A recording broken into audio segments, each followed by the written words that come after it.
দেখো একদম পাতলা হেয়ার, ভীষণ পাতলা। দেখো কোনো ক্লায়েন্টের এরকম হেয়ার থাকলে আমরা কিভাবে হেয়ারটা করব। অনেক ক্লায়েন্ট আছে ব্যাক ব্রাশ করতে চায় না, অনেক ক্লায়েন্ট আছে হেয়ারটা কোনো রকমভাবে ড্যামেজ করতে চায় না, তাদের ক্ষেত্রেও কিন্তু স্টাফিং খুব প্রয়োজন। তো এর যেহেতু একদমই পাতলা হেয়ার আর আজকে কোনো ক্রিম্পিংও করা হয়নি, কালকে ক্লাসে যে ক্রিম্পিং ছিল সেই ক্রিম্পিংয়ের উপরেই আমরা কাজটা করছি।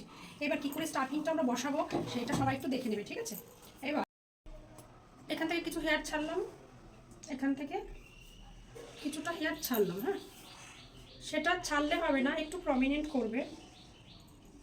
এই যে আমি পাতলা কিছু হেয়ার নিয়ে নিলাম, একটু হেয়ার নিয়ে নিলাম। দেখো নেওয়ার পরে এই যে স্টাফিংটা দেখো কীভাবে করছি। স্টাফিংটাকে জাস্ট ফ্রন্টের দিকে কিন্তু আমি স্টাফিংটা রোলিং করছি, দেখো ঠিক আছে?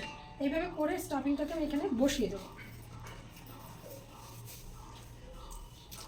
এইবার 7 নম্বরের ইউপিনটাকে নিয়ে দেখো, ইউপিনটাকে আমি লক করছি কি করে, কেটে এটা এই দেখো টাইট হয়ে গেছে, মানে চুলে দিয়ে। হ্যাঁ হ্যাঁ, ওর যে এখানে যে আমি পলি করেছি সেই পলিটার ভেতরে দিয়ে দিলাম, টাইট হয়ে গেল। এই ক্লায়েন্ট যে ক্লায়েন্ট থাকবে এর থেকেও কম হেয়ার হতে পারে, তো আমি তোমাদের সিস্টেমটা দেখিয়ে দিচ্ছি, সেইভাবে করার চেষ্টা করবে। এইবার একদমই পাতলা স্টাফিংয়ের উপরে এই হেয়ারটাকে কি করে আমরা বসিয়ে, জায়গাটা ব্যাক ব্রাশ না করে, ঠিক আছে?